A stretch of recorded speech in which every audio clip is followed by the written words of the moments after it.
ईश्वर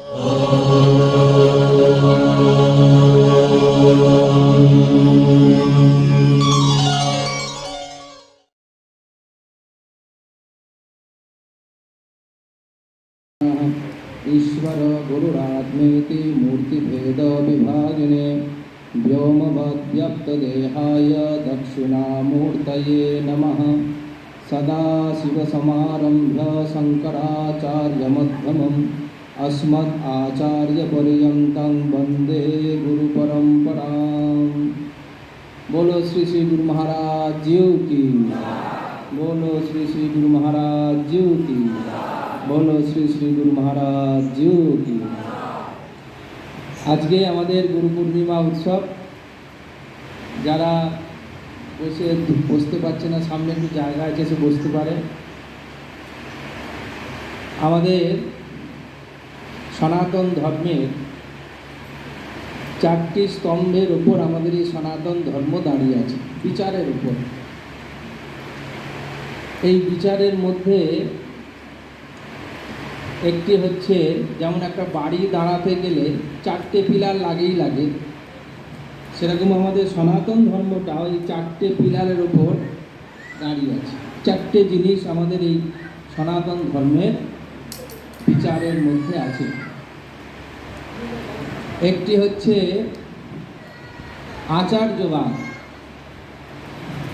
ভারতবর্ষের সনাতন ধর্ম এবং ভারতীয় পরম্পরা, যে কোনো পরম্পরা যা ভারতের বংশোদ্ভূত, সেখানে আমাদের ঋষিমুনির কাল থেকে, বৈদিক যুগ থেকে আচার্যকে বরণ করা হয়। যিনি শিক্ষা দেবেন তাকে আমরা গুরু রূপে বরণ করি এবং তিনি তার সমস্ত শিক্ষার ভাণ্ডার শিষ্য পরম্পরাকে, অর্থাৎ গুরু এবং শিষ্য এই সম্পর্কে তিনি উজাড় করে দেন। এবং সেইখানের মধ্যে আমরা সেইখানের মধ্যেই আমাদের যাবতীয় শিক্ষা ভারতীয় চিন্তা ভাবনায়, সনাতন ধর্মের চিন্তা ভাবনায় আমাদের পরম্পরাগতভাবে আছে, যার জন্যে আমাদের বলা হয় পরম্পরা। গীতাতেও ভগবান বলেছেন এবং পরম্পরা প্রাপ্ত। আমি যে স্তোত্রটা পাঠ করলাম সেটাও হচ্ছে সেই গুরু পরম্পরা স্তোত্র। কোত্থেকে সেই গুরু এলেন? বলছেন যে এই অব্যক্ত অখিল ব্রহ্মাণ্ডের, সেই ব্রহ্মাণ্ডের মধ্যে যে জ্ঞান সত্তা, সেই জ্ঞান সত্তা থেকে প্রথমে নারায়ণের উদ্ভব হলো, নারায়ণের থেকে ব্রহ্মার উদ্ভব হলো। নারায়ণ সেই জ্ঞান ব্রহ্মাকে দিলেন, ব্রহ্মা সেই জ্ঞান বশিষ্ঠকে দিলেন, বশিষ্ঠ সেই জ্ঞান পরাশরকে দিলেন, তারপরে শক্তি, তারপরে গৌড়পাদ, গোবিন্দপাদ, তারপরে শঙ্করাচার্য, তারপরে তার শিষ্য, এই পরম্পরা হয়ে আজকেও আমরা যেখানে বসে রয়েছি সেই এবং পরম্পরা প্রাপ্ত। তাহলে মূল যে সৃষ্টিটা, এই জ্ঞান শক্তির যে সৃষ্টি বা জ্ঞান সত্তা, এই সত্তাটাকেই বলা হচ্ছে গুরু, যেটা সেই অখণ্ড সেই পরব্রহ্ম থেকে পর্যায়বাচ হয়ে ক্রমশ নারায়ণ থেকে বর্তমান গুরু পর্যন্ত একইভাবে তাদের পদ্ধতি চলছে। ভারতবর্ষের এই চারটি যে স্তম্ভের কথা বলছিলাম, এই আচার্যবাদ সেই হিসাবে একটি স্তম্ভ। আরেকটি হচ্ছে আত্মার অবিনশ্বরবাদ। সনাতন ধর্ম বিশ্বাস করে যে আত্মার কোনোদিন জন্ম হয় না, আত্মার কোনোদিন মৃত্যু হয় না। যার জন্যে গীতায় ভগবান বলছেন ন জায়তে ম্রিয়তে বা কদাচিৎ নায়ং ভূত্বা ভবিতা বান ভূয়ঃ अजो नित्य शाश्वतोऽयं पुराण न हन्यते हन्यमाने शरीर। আর আমাদের মধ্যে এই যে যে রয়েছেন, অর্থাৎ আত্মা যে সর্বব্যাপী রয়েছেন,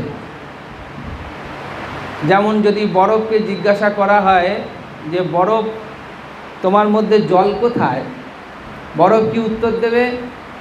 আরে আমার সর্বত্র তো জলই জল, ওপরে নিচে মধ্যে বাইরে ভেতরে সর্বত্র সেই জলই জল, সেই জলটাই ঘনীভূত হয়ে আমি বরফ হয়েছি। সেরকমভাবে সর্বব্যাপী হয়ে রয়েছেন এই আত্মা, যিনি অবিনশ্বর, যাকে কোনো দিন বিনাশ করা যায় না। আর তাকে নিয়েই আমাদের সনাতন ধর্মের আধ্যাত্মিক চিন্তা ভাবনা। এই আধ্যাত্মিক চিন্তা ভাবনা, অর্থাৎ আধ্যাত্মিক চিন্তা ভাবনাটা কি না, মহারাজ খুব সুন্দর এটা বলতেন সহজ ভাষায়, যে তুমি জীব নয়, তুমি শিব। অর্থাৎ আমি যতক্ষণ নিজেকে জীব মনে করি ততক্ষণ আমি জীবাত্মা, আর যখন আমার এই জীবাত্মার পরমাত্মার জ্ঞান হয়ে যায় তখন আমি সর্বব্যাপী সেই শিব হয়ে যাই। জীব থেকে শিবে উত্তরণ হওয়া, এর জন্য যাকে খুব প্রয়োজন, যে এই জ্ঞানটা দেবে, যেই পথটা দেখাবে, যে আমাকে সেই পথে নিয়ে যাবে বা সেই শিবের সাক্ষাৎকার করাবে, তিনি হচ্ছেন সেই গুরু। এই জন্যে আমাদের মহারাজ এটা খুব সুন্দর বলতেন যে আমরা সবাইকেই আচার্য বলি। যেমন যিনি আমাদের অঙ্ক শিখিয়েছেন তিনিও আচার্য, যিনি আমাদের কোনো জাগতিক সাধারণ জ্ঞান শিখিয়েছেন তিনিও আচার্য। কিন্তু সমস্ত আচার্যের মধ্যে শ্রেষ্ঠ আচার্য হচ্ছেন যিনি আমাদের দীক্ষা গুরু হয়ে থাকেন। কেন না, তিনি আমাদের এই জীবত্ব থেকে শিবত্বের দিকে নিয়ে যান, আত্মাকে আত্মা বোধে বোধিত করবার জন্য যিনি আমাদের পথ দেখান, সেই জন্যে তিনি শ্রেষ্ঠ গুরু। এই জগতের মধ্যে গুরুকে আমাদের পিতাও বলা হয়, তাই তো? পিতা মানে যিনি জন্মদাতা, তাকে বলতে পিতা। কীরকম? আমাদের এক জন্মদাতা যিনি আমাদের জন্ম দিয়েছেন।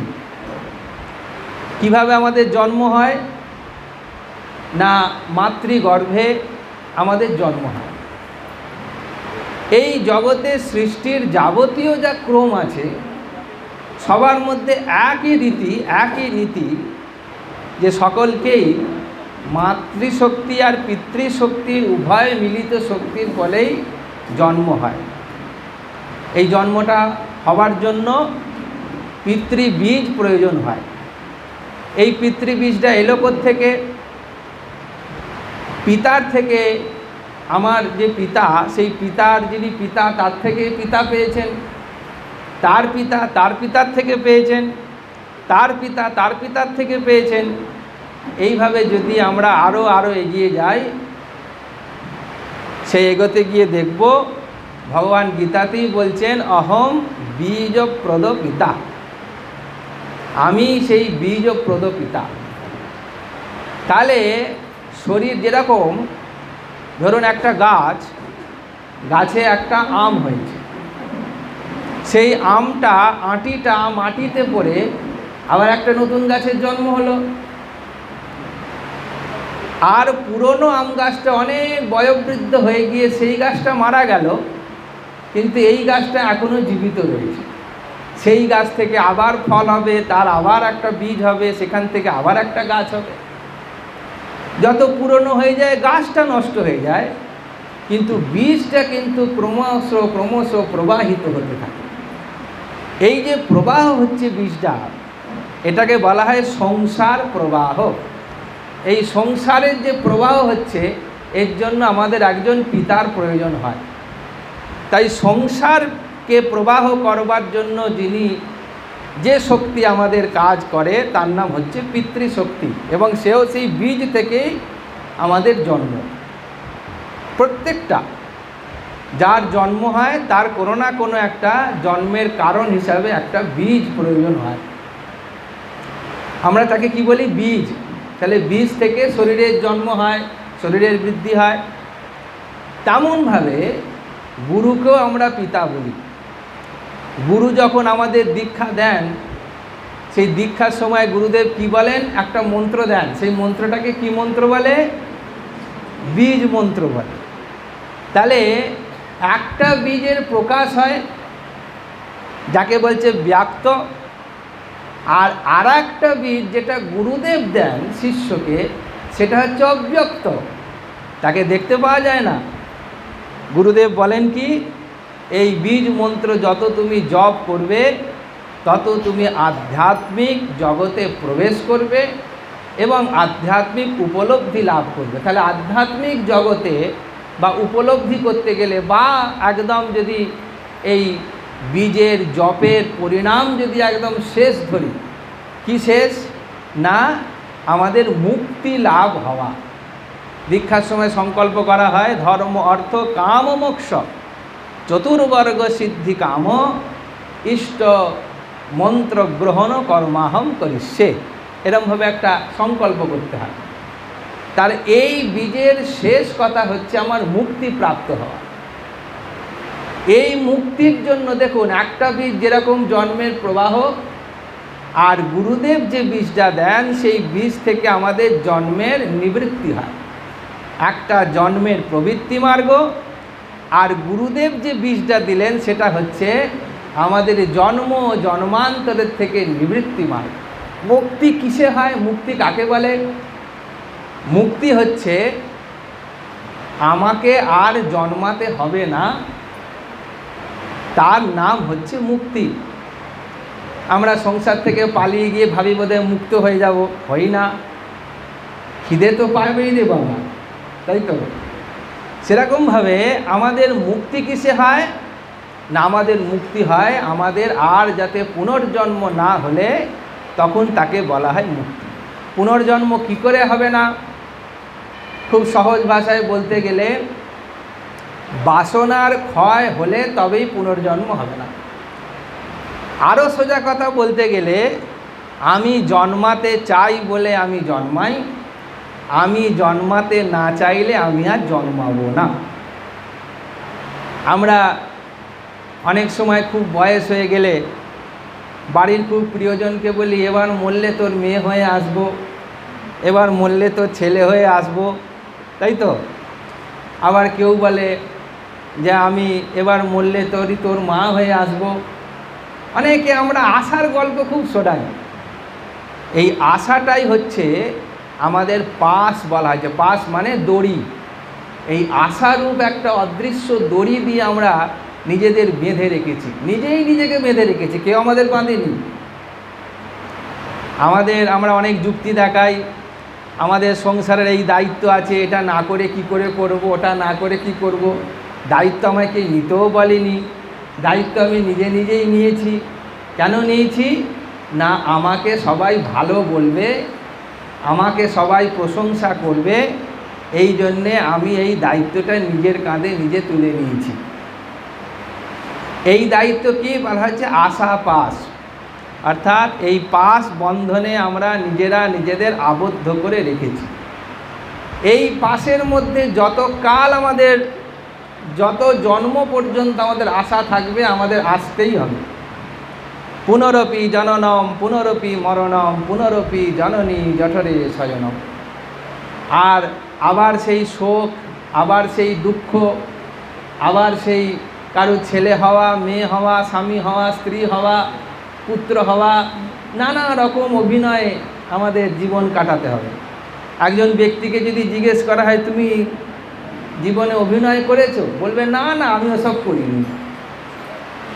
মানে কোনো চরিত্রেই তুমি কোনোদিন অভিনয় করোনি, বলবে না না আমি ওসব অ্যাক্টিং করিনি। কিন্তু দেখা যাবে তাকে যখন স্মরণ করানো হবে, আচ্ছা তুমি মেয়ে হয়ে অভিনয় করোনি, তুমি ছেলে হয়ে অভিনয় করোনি, তুমি স্ত্রী হয়ে অভিনয় করোনি, তুমি স্বামী হয়ে অভিনয় করোনি, ঠাকুমা হয়ে অভিনয় করোনি। আমাদের জীবনের প্রত্যেকটা স্টেপ আমাদের কত রকম নামে আমরা অভিনয় করছি। কখন আমাদের মেয়ে বলতো, কখন আমাদের মা বলেছে, কখন আমাদের স্ত্রী বলেছে, কখন আমাদের ঠাকুমা বলেছে, কখন আমাদের বাবা বলেছে। এই রকমভাবে আমরা নিজ নিজ জীবনকে যে প্রবাহিত করছি, এই যে আমাদের জীবন প্রবাহ চলে, এই জীবন প্রবাহেও আর যাতে আমাদের না হয় তার জন্যে বলা হচ্ছে কি মুক্তি। কিসে এটা বন্ধ হবে না, একমাত্র মুক্তি প্রাপ্ত হলে বন্ধ হবে। তাহলে মুক্তি হবার জন্য যিনি বীজ প্রদান করেন তিনি হচ্ছেন গুরু, তিনিও পিতা। আর যিনি আমাদের সংসারের প্রবাহকে রক্ষা করার জন্য তিনিও পিতা। তাহলে একটাকে বলা হচ্ছে প্রবৃত্তি, আর একটাকে বলা হচ্ছে নিবৃত্তি। সেই জন্যে গুরুকে শ্রেষ্ঠ বলা হচ্ছে। আমাদের আচার্য পরম্পরায় এই মন্ত্র, যেরকম আমাদের গুরু পরম্পরা থেকে আমাদের মন্ত্রগুলো আসে, যেমন ধরুন একটা কেউ কৃষ্ণের মন্ত্র গ্রহণ করেছেন, সেই বীজটা আপনাকে গুরুদেব বলেছেন, কিন্তু সেই বীজ মন্ত্রটা কোনো না কোনো বইতে লেখাও আছে, আপনি দেখেছেন সেটা, কিন্তু সেটা তো পড়ে নিলেই হয়, তাহলে গুরুর দরকার হয় না। কিন্তু তাহলে গুরুর প্রয়োজনীয়তাটা কী? গুরুর প্রয়োজনীয়তা এই কারণে, মন্ত্রটা বইতে লেখা আছে কিন্তু মন্ত্রটা বইতে সিদ্ধ হয় না, সিদ্ধি লাভ করে না। তাই সিদ্ধ গুরু তিনি সেই মন্ত্রে সিদ্ধি লাভ করার পরে সেই মন্ত্রটার সঙ্গে তার একটা চৈতন্য যুক্ত হয়, এবং তখন তিনি পদ্ধতি অবলম্বন করে গুরু পরম্পরায় সেই মন্ত্র তিনি প্রদান করেন। মহারাজজি উঠে যাওয়ার সময় হয়েছে এখন, সেই জন্য সকলে একটু আমরা দাঁড়িয়ে আগে প্রণাম করে নিই, তারপরে বলো শ্রী শ্রী গুরু মহারাজ জিউ কি।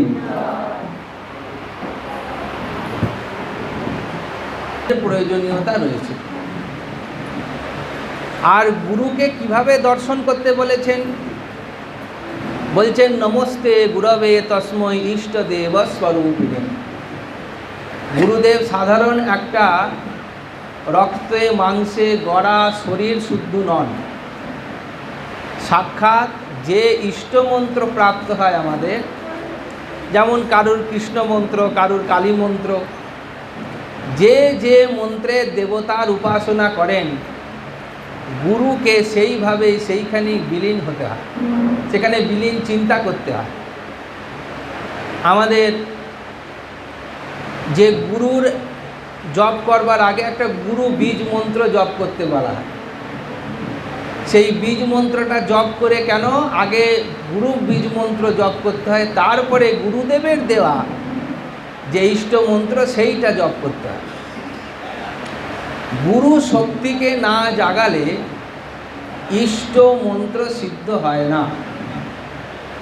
সেই জন্য আগে গুরুকে স্মরণ করতে হয়।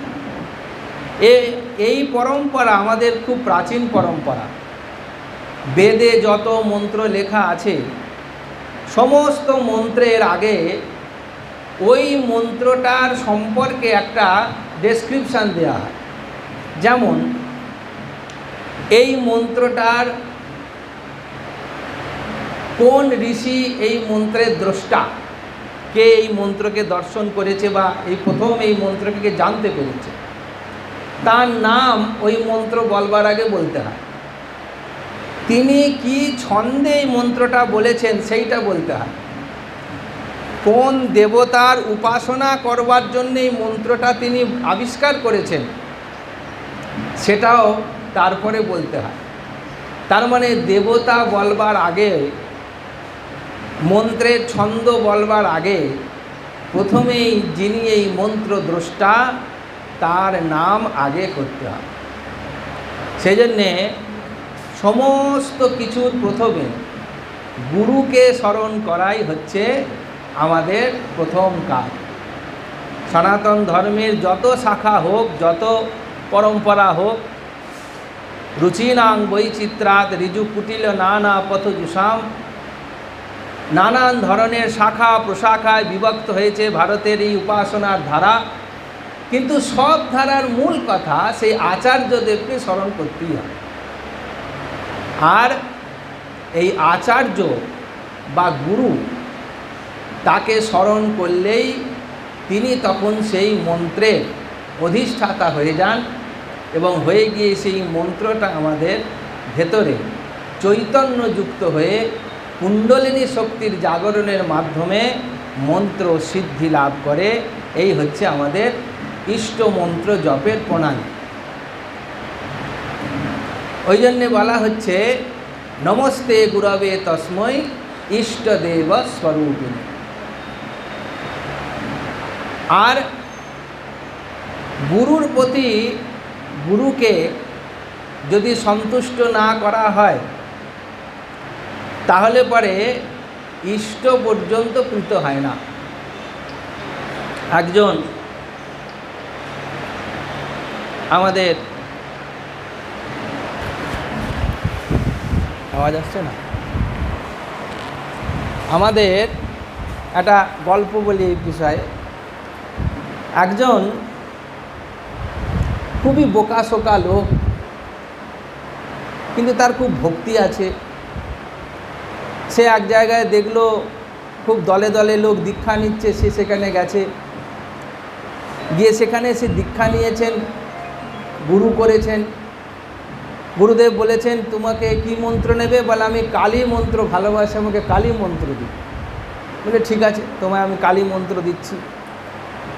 কালী মন্ত্র দিয়েছেন। তিনি খুব, গুরুদেব বলেছেন বাবা তুমি মন প্রাণ দিয়ে আর এই মন্ত্র জপ করবে। শিষ্য গুরুদেবের কথায় অগাধ তার বিশ্বাস করে সে গুরুদেবের কথায় সেই মন্ত্র খুব জপ করছে। একদিন এরকম জপ করতে করতে সাক্ষাৎ ভগবতী কালী তিনি সামনে এসে আবির্ভূত হয়েছে। হাওয়াতে সেই মা তখন বলছেন যে শোন, তুই যে মন্ত্রটা জপ করছিস সেই মন্ত্রটা ভুল মন্ত্র। শিষ্য বলছে না, এই মন্ত্র কখনো ভুল হতেই পারে না। বলছে তোকে যেই মন্ত্রটা দিয়েছে যে গুরু, সে গুরুটাও তো বাজে লোক। তখন সঙ্গে সঙ্গে সে বলছে শিষ্য, আর একটা যদি কথা বলেছ মা আমার গুরু সম্পর্কে, তোমার একদিন কি আমার একদিন। বলছে না রে, তোর গুরু তোকে ভুল মন্ত্র দিয়েছে। বলছে যদি ভুলই মন্ত্র দেবে তাহলে তুমি এলে কি করে? না, আমি তোকে বলতে এসছি যে মন্ত্রটা তোর ভুল, এইটা বলবার জন্য এসছি। বলে যদি ভুল মন্ত্রে তোমায় দেখতে পাওয়া যায় তাহলে আমার ভুলই ভালো, আর আমার গুরুর নিন্দা একদম আমার কাছে পড়বে না। সাক্ষাৎ ইষ্টের দর্শন করেও শিষ্য বলছে যে মন্ত্র, সাক্ষাৎ ইষ্ট বলছেন যে মন্ত্র ভুল। বলে হোক ভুল, আমার গুরু আমাকে যা বলে দিয়েছে তা ভুল হলেও আমার কাছে সেটাই সত্য। মা তখন সন্তুষ্ট হয়ে বললেন এই মন্ত্রেই সিদ্ধি লাভ হবে। তাই মাও পরীক্ষা নেন যে আমার গুরু ভক্তি আছে কি না। গুরু ভক্তি না থাকলে ইষ্ট সিদ্ধিও হবে না। তাই আজকেই আমরা পুজো পাঠ হবার পরে একটা গুরু কবচ পাঠ করি আজকে। সেই গুরু কবচের একদম শেষ লাইনে লেখা রয়েছে শিবে রুষ্টে গুরুস্ত্রাতা গুরু রুষ্টে ন কশ্চন। শিব রুষ্ট হলেও গুরু তাকে ত্রাণ করতে পারে, কিন্তু গুরু রুষ্ট হলে তাকে কেউই ত্রাণ করতে পারে। তাই গুরুকে আমাদের প্রথম কাজ হচ্ছে কি? বিশ্বাস অর্জন করা। গুরুর কথা কখনোই অবিশ্বাস করা, যখনই অবিশ্বাস আসবে তখনই আমার পতন শুরু হয়ে যাবে। সেজন্য বলে যে একটা বৈষ্ণবদের মধ্যে খুব প্রচলিত কথা আছে যে গুরু যা বলে তাই করো, গুরু যা করে তাই করতে যেও না। গুরু যেটা বলে সেইটা করো, গুরু যেটা করে সেটা তুমি করতে যেও না। কেন না, আমার আধার দেখে গুরু আমার কোনটা করণীয়, যেমন আমার ধরুন পেট খারাপের রুগী আমি, তা আমাকে ডাক্তার বলবে ঝোল ভাত খেতে। একটা লোকের শরীরে একদমই কোনো মেদ নেই, তো ডাক্তার বলবে, তা আমায় বলছে দুধ খাবে না, আর তাকে বলছে ভালো করে দুধ মাখন টাখন খাও, না খেলে শরীর তোমার মোটা হবে না। তার মানে যার শরীরে যেটা সইবে, শিষ্যের আধারে যেটা সইবে, গুরুদেব সেইটা বিচার করেই তাকে সেই উপাসনা দেবেন। কিন্তু সেই উপাসনা বা সেই ইষ্ট মন্ত্র প্রাপ্ত হওয়ার পরে মূল কাজ হচ্ছে ইষ্টর প্রতি ভক্তি থাক আর নাই থাক। ইষ্ট মন্ত্র সিদ্ধ হবে কি না হবে আমার জানা নেই, কিন্তু যত যত গুরুর প্রতি ভক্তি বাড়বে, যত যত গুরুকে আমরা আপন করতে পারব, যত যত আমরা গুরুগত হতে পারব, তত তত আমাদের ভেতরের ইষ্টের সান্নিধ্য লাভ হয়ে যাবে। আমরা জীবনে আমাদের যা জাগতিক বিষয়গুলো আছে, আমরা চেষ্টা করি গুরুদেবকে সন্তুষ্ট করবার জন্য একটু ভালো ভালো জিনিস নিয়ে যাব, বেশ সেরা সেরা আম নিয়ে যাব, সেরা সেরা ফল নিয়ে যাব, বেশ ভালো ভালো দাঁড়ি জিনিস নিয়ে যাব, ভালো কাপড় নিয়ে যাব, বা আমি অর্থবান ব্যক্তি, খুব টাকা পয়সা নিয়ে যাব, গুরুদেব এতে খুব সন্তুষ্ট হয়ে যাবেন আর আমাকে খুব আশীর্বাদ করবেন। এটাও ভালো, কিন্তু নিজের কষ্টার্জিত হলে সেটাই ভালো। আপনি যদি জীবনে যা নিজে সৎ পথে উপার্জন করে জীবনে আপনি না ভোগ করে সমস্ত ভোগ পদার্থ গুরুর চরণে নিবেদন করে দেওয়ার সময় বলবেন যে আমি আমার সমস্ত ভোগ সম্পদ তোমার চরণে নিবেদন করে দিয়ে গেলাম, এইটা যেদিনই বলবেন দেবার সময়, মানে পার্সেন্টেজ হিসাব করে নয়, দোকানে গিয়ে আমার হিসেব করে এত টাকার মধ্যেই আমার কিনতে হবে এরকম হিসেব করে নয়, উদারভাবে আমার যথা সর্বস্ব, ভালো ফল নিয়ে আসুন, কোনো আপত্তি নেই, খুব দেখতে বড় তাও আপত্তি নেই, কিন্তু সেই বড়টা যেন অর্পণ করে দেবেন। সেটা যেন আবার গিয়ে কাউকে বলবেন না যে আমি বড় বড় ফল গুরুদেবকে দিয়ে এসেছি, তাহলে পরে ওটা আবার সব চলে গেল জলে। সেই জন্যে অর্পণ করার সময় গুরুদেব সেই শিষ্যের ভাব গ্রহণ করেন। আজকে ধরুন আমাদের এখানে সকাল থেকে একটা উদাহরণ দিচ্ছি, সকাল থেকে বহু মানুষ এসেছেন, অনেক জিনিসপত্র মিষ্টি ফল টল নিয়ে সবাই প্রণাম করেছেন। একদিক থেকে আপনারা দিচ্ছেন আর একদিক থেকে লাইন দিয়ে আপনারাই নিতে নিতে যাচ্ছেন। যত মিষ্টি আসছে, যত ফল আসছে আপনারাই দিচ্ছেন, আবার আপনারাই নিয়ে যাচ্ছেন। দিলেন কাকে? গুরুদেবকে। নিলেন কি? গুরুদেবের প্রসাদ হিসাবে। জিনিসটা খালি একটু এই বাতাবরণের মধ্যে ঘোরাঘুরি হলো, তাতেই এই দ্রব্যটা শুদ্ধ হয়ে গিয়ে, পবিত্র হয়ে গিয়ে, অমৃতস্বরূপ হয়ে গিয়ে প্রসাদ হয়ে আপনাদের কাছে ফিরে এলো। তাই গুরুদেবকে আপনারা যা দান করবেন সেই সব কিছুই আপনাদের কাছে অমৃত হয়ে প্রসাদ হয়েই আপনাদের কাছে ফিরে যাবে। সেই জন্যে আমরা গুরুদেবের কাছে সেইভাবেই অর্পণ করব। প্রত্যেকটা দ্রব্য, যেমন আমাদের একটা চল আছে, পুরীর মন্দিরে একটা চল আছে, পুরীর মন্দিরের পেছনে একটা মন্দির আছে, সেখানে গিয়ে বলে যে ফলটা দান করলে সেই ফলটা সারা জীবন খেতে নেই। সেরকমভাবে আপনি যদি গুরুদেবকে এমন একটা জিনিস দান করলেন যেটা আপনার খুব প্রিয়, আর সেইটা আপনি জীবনে কোনো দিন গ্রহণই করবেন না, সেটা কোনো ফল হতে পারে, সেটা কোনো ভাবনা হতে পারে। যেমন আমাদের কাম, ক্রোধ, লোভ, মোদ, মোহ, মাৎসর্য, 6টা রিপু আছে। এই যে 6টা রিপু বা 6টা যে আমাদের শত্রু, এই শত্রুগুলোকে আমরা দমন করব কি করে? সহজ উপায় কি হতে পারে? আমাদের বলছে, শাস্ত্র বলছে কি সেটাকে দান করে দাও।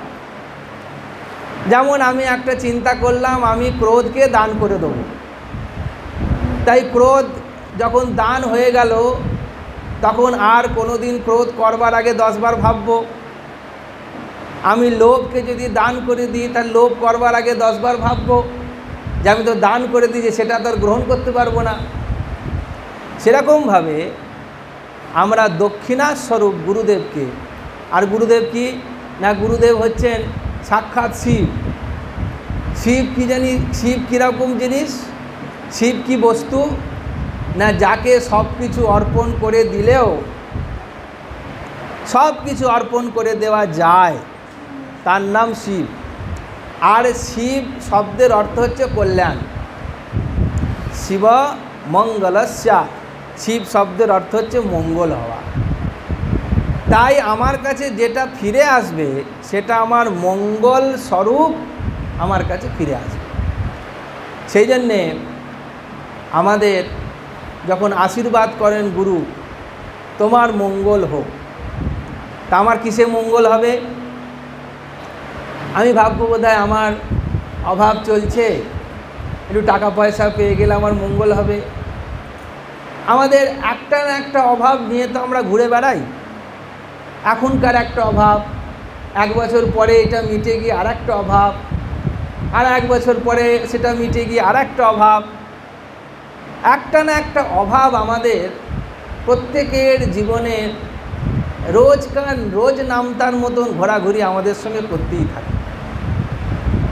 আর অভাবটা এখন আমাদের জীবনের স্বভাব হয়ে গেছে, অভাবই।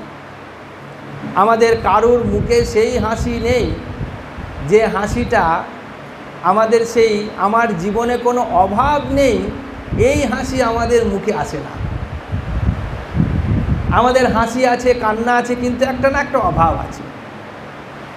সেই জন্যে একমাত্র যখন সব কিছু আমরা, ওই জন্য বলছেন যে এইটা থেকে আমরা কি করে বাঁচতে পারি, বলছেন নিরিন্ধন অবস্থা হও, তবেই অভাবে স্বভাবটা যাবে। নিরিন্ধন মানে, ইন্ধন শব্দের অর্থ হচ্ছে, যেমন ধরুন একটা জল গরম করবেন, জল গরম করার জন্য একটা পাত্রে জল দেবেন, আর সেইটা একটা উঁচু জায়গায় রেখে তার তলায় কি দেবেন, আগুন দেবেন, তবে তো জলটা গরম হবে। ওই আগুনটা জ্বালাবার জন্য যে জিনিসগুলো দরকার তার নাম হচ্ছে ইন্ধন। আমাদের এই ইন্ধনটাকেই বলা হচ্ছে শাস্ত্রে বাসনা। বাসনা মানে কখনো না কখনো একটা আমার এই জিনিসটা চাই, এই যে চাই যে স্বভাবটা, এটার নামই হচ্ছে বাসনা। সেই জন্যে আমরা রোজ একটা করে বাসনার কাঠ দিয়ে দিয়ে আগুনটাকে জিয়ে রাখি, আর জলটা টকবক করে ফুটতেই থাকে। সেই জন্য আমাদের বাসনা টকবক করে সবসময় ফোটে, কেন আমরা তো ইন্ধন দিয়েই রেখেছি। এই বাসনা থেকে ক্ষয় হতে গেলে বা নিবৃত্ত হতে গেলে কী প্রয়োজন না, আগে আগুনটাকে কমিয়ে দিতে হবে বা নিভিয়ে দিতে হবে, নিরিন্ধন হতে হবে। সেই জন্যে আমি আর কিছু চাই না, আমার আর কিছুর প্রয়োজন নেই, আমায় অনেক দিয়েছ নাথ, এইভাবে নিজেকে প্রতিষ্ঠা করতে হবে। যখনই আমরা এইভাবে প্রতিষ্ঠা হয়ে যাব তখন কি হবে, আমাদের বাসনাগুলো নিবৃত্ত হয়ে যাবে। কিন্তু বাসনা নিবৃত্তি হয়ে গেলে, ধরুন আগুনটা, জলটা টকবক করে ফুটছে, আগুনটা সরিয়ে নিলেন, সঙ্গে সঙ্গে জলটা কি আবার ঠান্ডা হয়ে যাবে? তা হবে না। সেই জন্যে জলের একটা যে সংস্কার রয়ে গেছে, ওই গরম হতে হতে আগুন চলে গেলেও কিছুদিনের জন্য সে কি হবে না, কিছুক্ষণের জন্য গরম থাকবে, তারপরে আস্তে আস্তে আস্তে আস্তে সে আর গরম হবে না, বরঞ্চ ঠান্ডা হয়ে যাবে, আবার নিজের পূর্ব অবস্থার মধ্যে সে ফিরে আসবে। সেই জন্যে আমরা তো শান্তই ছিলাম, আমরা তো শুদ্ধ বুদ্ধ মুক্ত আত্মাই ছিলাম, কিন্তু বাসনার এই অগ্নির মধ্যে পড়ে গিয়ে নিজেকে জীবাত্মা রূপে নিজেকে চিন্তা করে আর আমরা আগুনের পর আগুনে ইন্ধন খালি দিয়ে গেছি, আর বাসনা বাড়তেই গেছে।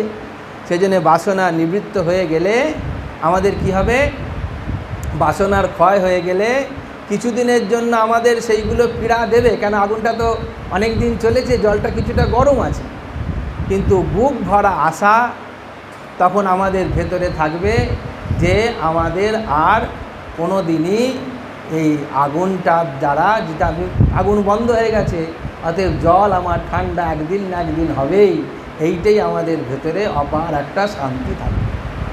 সেই জন্য গুরুকরণের পরে আমরা সেই ইষ্টপ্রাপ্তি বা মুক্তি প্রাপ্তি হওয়ার জন্যে গুরুদেব সেই উপদেশে আমাদের বারবার করেন যে বাসনার ক্ষয় এবং আমাদের এই নিত্য নতুন চাহিদা থেকে মুক্ত না হলে আমাদের সেই পরম প্রাপ্তি হবে না। এটাকে বলবে কে? একমাত্র কি উপদেশ করতে পারেন গুরু। হাজার বই পড়লেই হবে না, গুরু সান্নিধ্যে এসে। কেন গুরু আগে কি করেন, আমরা মহারাজকে দেখেছি, মহারাজের একটা স্বভাব যে বরাবরই আমাদের কথাগুলো খুব মন দিয়ে শোনেন। আমরা সংসারের গল্প করছি, আমাদের কষ্টের কথা বলছি, দুঃখের কথা বলছি, যা বলছি, মহারাজ খুব মন দিয়ে, এত মন দিয়ে শুনছেন যেন এরকম শ্রোতা আর হয় না। তাই তো, হ্যাঁ সে কি, তো দেখো তো, এরকম করে এমন করে দেবেন যেন সত্যি আমি বলে শান্তি পাচ্ছি। আর মহারাজ যেন আমার কথাটা এত ভালোভাবে রিসিভ করছেন। অনেকক্ষণ বলার পরে, অনেকক্ষণ শোনানোর পরে আমি যখন আস্তে আস্তে আস্তে আস্তে আমার বলাটা প্রায় শেষের দিকে, তখন ঠিক আছে তাহলে তুমি এইটা একটু করো, আবার কালকে একবার এসো। মহারাজ বুঝলেন আজকে যা আলোচনা করেছে, আজকে যদি আজকে উপদেশ করি, এই আজকে আর নিতে পারবে না, আজকে শোনা হয়ে গেছে, বা কাল থেকে অল্প অল্প হোমিওপ্যাথির ডোজ দিয়ে দিয়ে এর রোগ নির্মূল করতে হবে। তারপরের দিন এলে পরে হাতে একটা গীতা ধরিয়ে দেবেন, ধরিয়ে দিয়ে বলে শোনো আমার সঙ্গে সঙ্গে পড়ো, পার্থায় প্রতিবোধিতাম। এই করে করে তিনি আস্তে আস্তে নেশা ধরাচ্ছেন, তাকে সংসারের থেকে বিমুখ করার প্রয়াস করছেন, আর তাকে ঈশ্বরমুখী করবার প্রেরণা যোগাচ্ছেন। এই করে করে আমাদের প্রেম মন্দিরে কত যে লোক, কত যে মায়েরা আর অক্লান্তভাবে পুজো করে এসেছেন। 12টার সময় কেউ এসেছে, তাকে বললো বাবা একটু গীতা পড়াবেন, তাও তাকে পড়াচ্ছে। রোজই শুনি ধর্মক্ষেত্রে কুরুক্ষেত্রে তাকে প্র্যাকটিস করাচ্ছেন, বলো ধর্মক্ষেত্রে কুরুক্ষেত্রে, তাকে পড়াচ্ছে।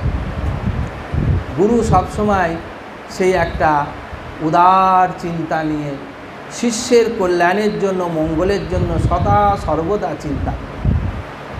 সেই জন্যে গুরুর থেকে মঙ্গল আর কেউ দিতে আমাদের পারবে না, কেউ চাইতেও পারবে না। প্রত্যেকের সম্পর্কের সঙ্গে কিছু না কিছু, ছোট না ছোট, বড় না বড় বাসনা থেকেই যায়। যতই ঘনিষ্ঠ থেকে ঘনিষ্ঠতর সম্পর্ক হোক না কেন আমাদের জীবনে, কিন্তু গুরুই একমাত্র তিনি আমাদের জীবনের সেই চরম মঙ্গলের চিন্তা করেন। সেই জন্যে সেই গুরুই হচ্ছেন আমাদের, বলা হচ্ছে সমস্ত আচার্যের মধ্যে গুরুকে, মন্ত্রদাতা গুরুকে শ্রেষ্ঠ বলে বলা হয়েছে।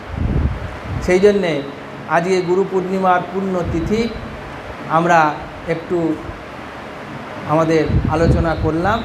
এরপর আমাদের একটু সঙ্গীত অনুষ্ঠান হবে, আমরা সবাই একটু ধৈর্য ধরে সঙ্গীত অনুষ্ঠান শুনব, তারপরে আমাদের প্রণাম পর্ব হবে, তারপরে প্রসাদ নিয়ে সবাই যাবে। এখন আমাদের যারা সঙ্গীতের আছেন তাদের ব্যবস্থা হয়ে যাক, তারা একটু সঙ্গীত পরিবেশন করবে। ওম পূর্ণমদঃ পূর্ণমিদং পূর্ণাৎ পূর্ণমুদচ্যতে পূর্ণস্য পূর্ণমাদায় পূর্ণমেবাবশিষ্যতে। ওম শান্তি শান্তি শান্তি।